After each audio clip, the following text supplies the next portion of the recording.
But again, I would tell guys on TRT, if you're going to a TRT clinic and all they're interested in is your T levels and your estradiol and that sort of stuff, and they're giving lip service to your cardiovascular risk factors, then either find a new clinic or just get another doctor.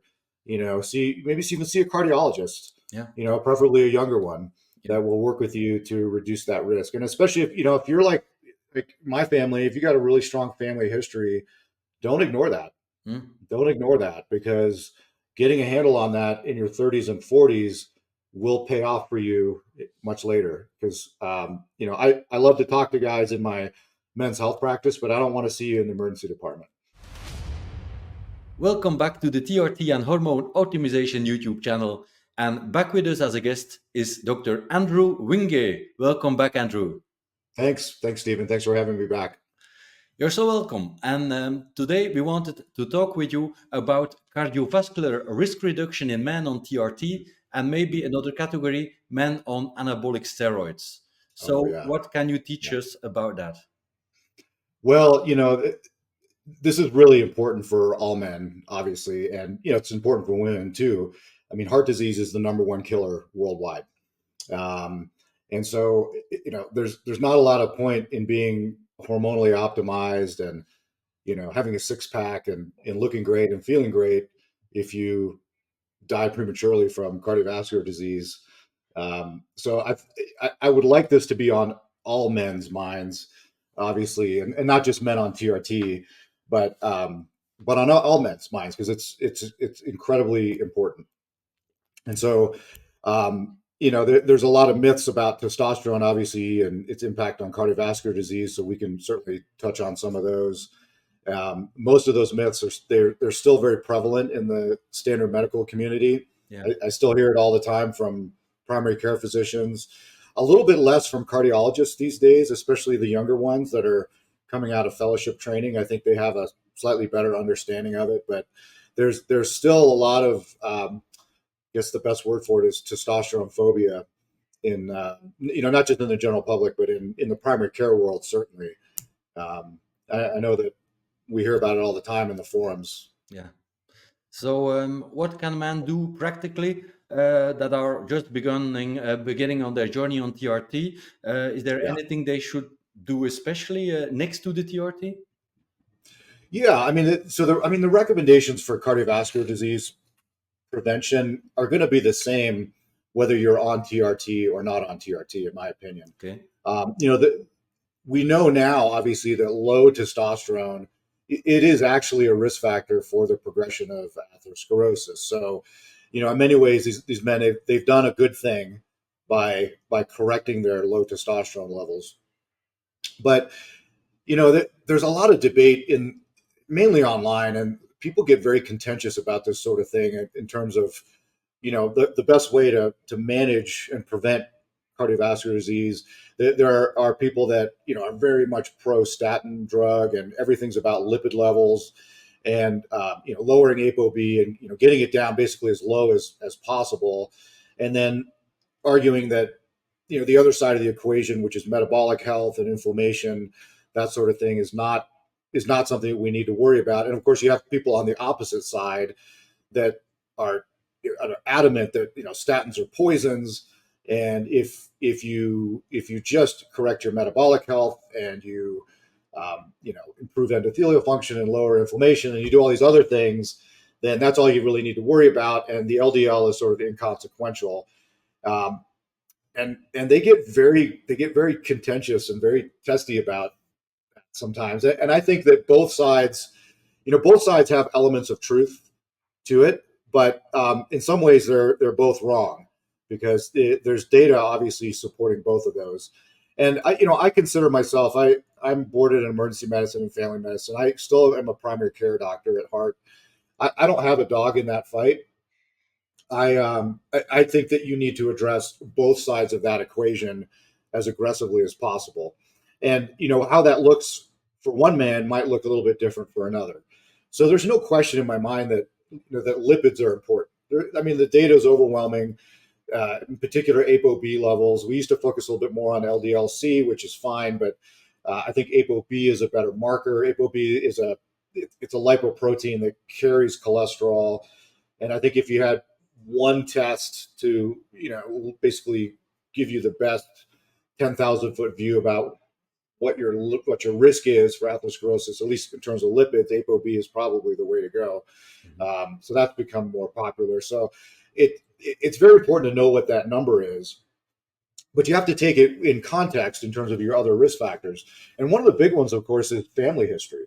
It probably is the biggest risk factor of all. If all the men in your family develop heart disease and die in their 50s, like they do in my family, uh, perhaps you need to look at things a bit more closely and be a bit more aggressive than you would be if everybody in your family lives to be 95 years old and then dies of something else. Yeah. And there's people that are lucky like that. So it's certainly getting a handle on your lipids is very easy. Apo B levels are very inexpensive. I can get them here for about $25 or $30 on my patients. And I'm interested, obviously, in their metabolic health as well. So I look at their triglycerides, chronic inflammation, hemoglobin A1C, fasting insulin levels. All of those things are really, really important. There's a tendency, it's a natural human tendency, and doctors are not immune to this. We like to oversimplify things that are complex. And if there's one thing I've learned over the years is atherosclerosis is a really complex process. We know a lot more about it than when you and I were in medical school. We just were sort of scratching the surface about it. And, having high LDL is bad. And that's about all. And high blood pressure is bad. And bad genetics are obviously bad. But we didn't, in terms of the mechanisms, we didn't really understand it that well. And I think it's important to be humble that even though we know a lot more these days, there's still a lot of, at least in my mind, there's a lot of unanswered questions about why somebody gets heart disease and why another person doesn't, despite the fact that they appear to, on paper, to have very similar risk factors, similar numbers, that sort of thing. So, having said that, I think, as a physician, you have to be a bit humble. And just like with TRT, you can't take a cookie cutter approach to heart disease reduction and prevention with all men.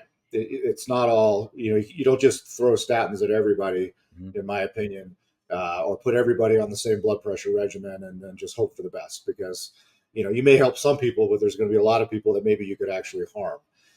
So, I'm trying not to give you a solid answer, because in my opinion, there really isn't a solid answer for everybody. But, I do think it's safe to say that there is a strong association between high Apo B levels and your risk for developing atherosclerotic disease. Now, not everybody with high Apo B gets heart disease, and that's interesting to me. And why is that? But if you look at the data, it does seem to cluster as Apo B or LDL, whichever marker you want to use, as it goes up, the prevalence of heart disease, specifically atherosclerosis, the number of events, it does seem to go up. And so, you don't ignore that. You don't ignore that. Again, but there are people that are on that far that have very high levels of LDL that never develop heart disease. And those people are really interesting to me. What is it about those people that's different? I don't really know. It's probably a genetic thing, or maybe there's other risk factors. They may be metabolically a lot more healthy, et cetera. So I look at lipids, very, very closely. I really look at family history extensively. And then, the metabolic health piece is critically important. Insulin resistance, metabolic syndrome in general. So, hypertension, hypertriglyceridemia, visceral adiposity or obesity, especially with fatty liver disease. I mean, all of those things accelerate atherosclerosis. There's no doubt about that. It is one of the points that the folks that favor the inflammation sort of pathway, I guess, they're absolutely correct about that. But the truth is that you don't need excessive inflammation to develop atherosclerosis. It's just that excessive inflammation accelerates the process. Just like you don't need hypertension to necessarily have atherosclerosis, but hypertension accelerates atherosclerosis. It's really interesting. Atherosclerosis, we've learned now, I mean, it starts in childhood. And we know that from autopsy studies of 5 and 6-year-old kids that were killed in car accidents. I did all my medical training through the military, so I remember even in the late 90s, being lectured about heart disease, and there was casual mention of autopsy studies on, young soldiers that died in Vietnam, 19, 20, 21-year-old kids. And there was a fairly high prevalence in some cases of like even triple vessel cardiovascular disease in these young men. Mm. And then, but nobody really had an explanation for it, et cetera. So, um, intervening on that and when to intervene on it is a subject of debate at this point. Clearly, I think even the most ardent statin advocate wouldn't advocate putting 5-year-olds on statins. I definitely wouldn't either. But the point is that this is something that develops over a lifetime, decades essentially, and it's prolonged exposure to high Apo B, prolonged exposure to poor metabolic health, and then of course with genetics thrown in there as well, which we're I think just scratching the surface there. Not to mention the gut microbiome, which I'm not going to touch on because I'm just not qualified to talk about it. But I have a suspicion that we're going to learn a lot more that's actually going to play a huge role in atherosclerosis.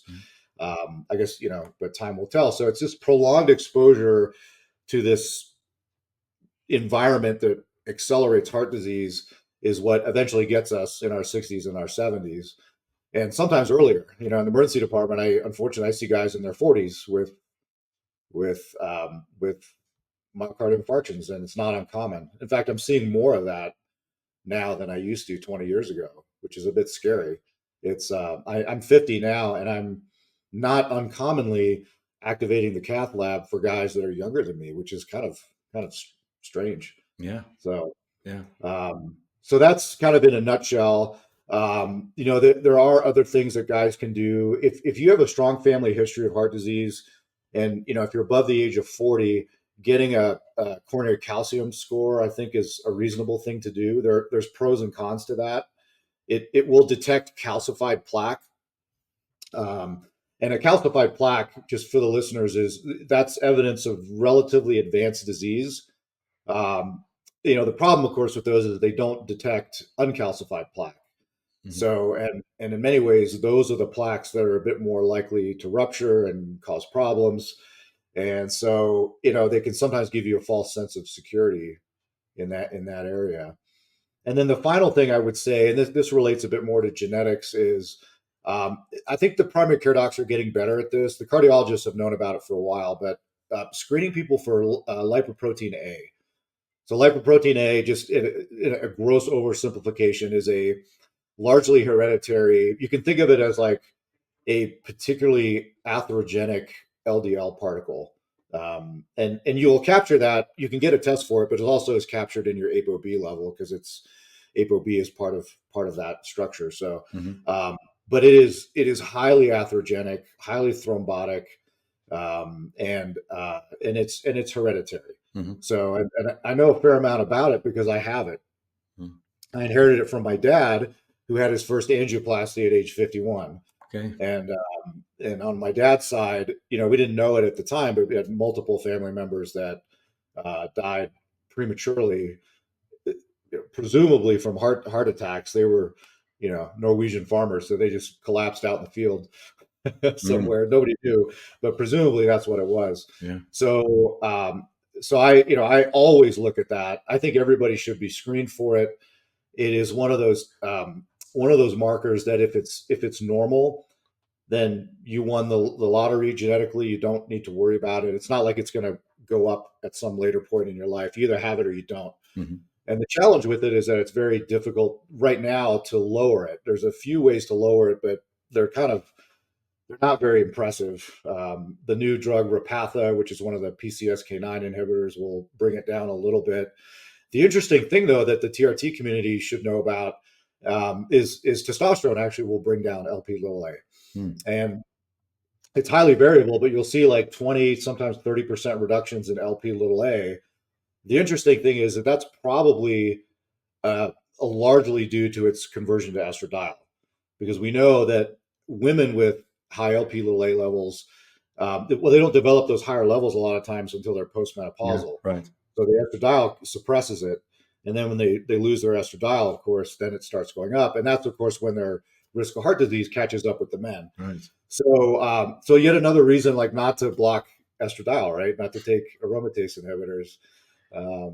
It's interesting. There's an androgen effect. So, like, testosterone in and of itself probably does lower LP little a little bit. And I say that because, and I say it kind of tentatively, but there's some studies with nandrolone in renal failure patients that show that nandrolone can lower LP little a little bit as well, which of course it doesn't aromatize to estradiol. So it's probably testosterone is probably a combination of its androgen effects and then the estradiol effects in terms of LP little a lowering. The problem is we don't know yet if lowering it even makes a difference. Mm-hmm. So the recommendation right now is if you have a high LP little a, it's basically to try to get your Apo B, which is your global risk score, essentially as low as possible. Mm-hmm. Yeah. As low as possible. So yeah. I have a few questions, Andrew. First, I've heard discussions for men taking as a preventive measure Telmisartan for men on TRT, maybe with borderline hypertension. What's your take on that? Yeah, I take Telmisartan as well, and I don't have hypertension. I've been taking it for at least 10 years, and I take it for some of its potential longevity benefits and some of its potential metabolic benefits. I say potential because I would love to see more studies on it. But if I had to pick an ARB, angiotensin receptor blocker, Telmisartan is usually the one I go to. It has the longest half-life. It's very safe, well tolerated. 20 milligrams a day for most men is more than enough. But that is, we know hypertension is a risk factor, obviously, for heart disease. And there was a study out a number of years ago called the SPRINT trial, trying to decide, how low, what's the optimal blood pressure, basically, to like minimize the risk of stroke and heart attack and whatnot. And the people have been debating that back and forth, but it seems to be like 120/80 or less is probably, in order to lower your risk from a blood pressure standpoint as much as possible, that's probably where most men should be. So I have certainly no problem if a man is above that consistently to throw in a little bit of Telmisartan into the mix. We know that it helps with cardiac remodeling. It binds the PPAR gamma receptor, which may have some impact with triglyceride and insulin sensitivity. And there may be some benefit with fatty liver disease too, which is exceedingly common these days and is a major cardiovascular risk factor. So Telmisartan's great. But I would tell guys, if, let's say, for example, you just can't get Telmisartan, it's not covered by insurance, or maybe your doctor just won't, well, for whatever reason, won't prescribe it to you. And assuming you don't have a contraindication to it, I mean, many of those benefits you can get from other agents, other ARBs and ACE inhibitors too. Certainly the blood pressure effects, the effects on endothelial function and cardiac remodeling, you'll see those, it's a class effect. But the metabolic effects seem to be unique to Telmisartan. So if at all possible, I guess if I had to pick an initial agent, especially for a man with borderline blood pressures, assuming they don't have a contraindication to it, then yeah, absolutely, I'd reach for Telmisartan. The one thing I'll say too about blood pressure, I mean, there is certainly a genetic component to it, but if you have high blood pressure, looking for things like sleep apnea is really important.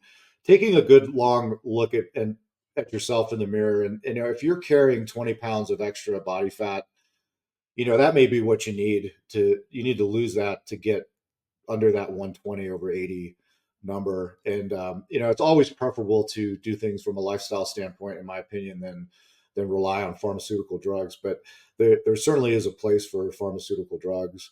And if you have refractory hypertension, I tell guys that a lot of times, especially as you get older, you're going to need more than one blood pressure drug to stay in that under 120/80. And that's not a failure on your part necessarily. It's just safer to use low doses of two agents than it is to push the dose on a single agent. Mm-hmm. You're just more likely to get side effects. Because there is a strong hereditary component to hypertension. Mm-hmm. But there also is a massive lifestyle one too. So yeah, sure.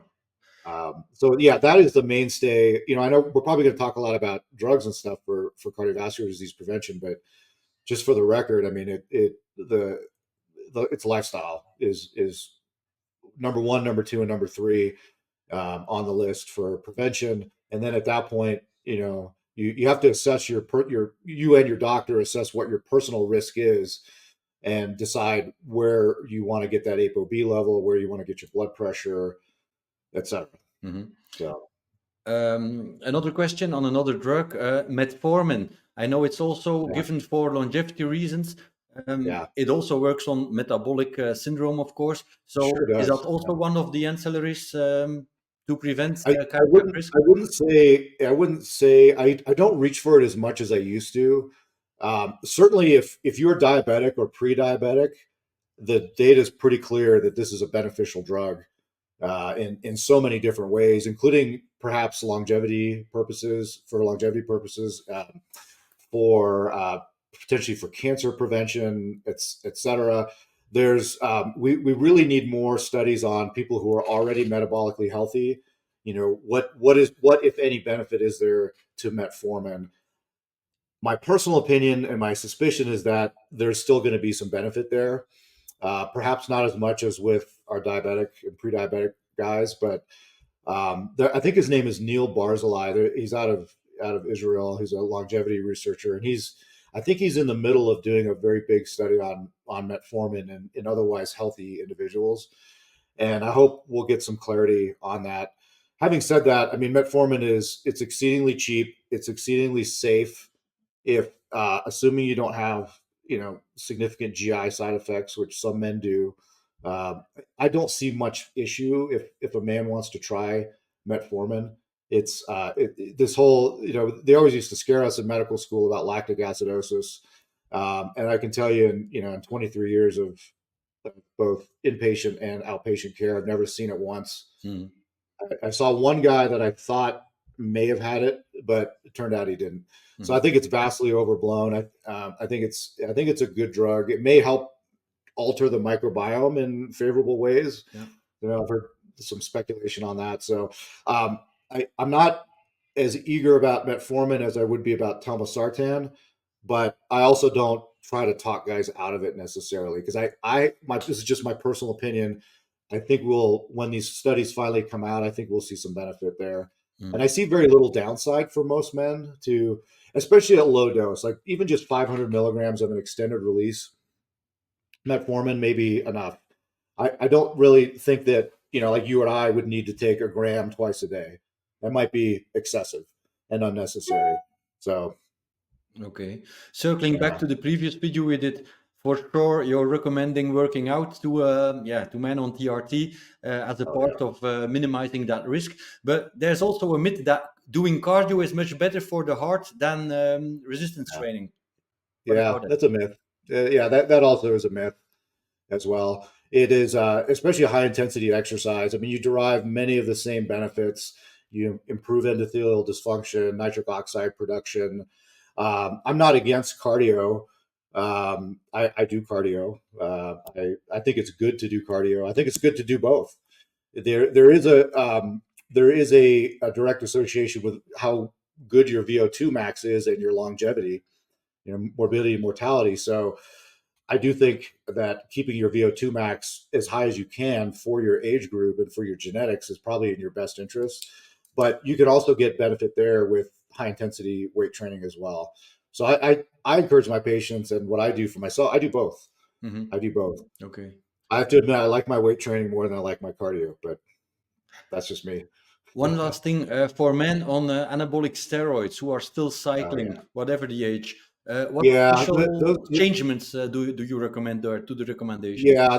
I really encourage guys, to have some medical supervision if you're going to go down that route. I understand if you want to be a competitive bodybuilder or strength athlete these days, it's part of the package. It's if you want to succeed. Um, but you are taking risks. We know that therapeutic testosterone, especially for the treatment of hypogonadism, is almost universally beneficial in this realm.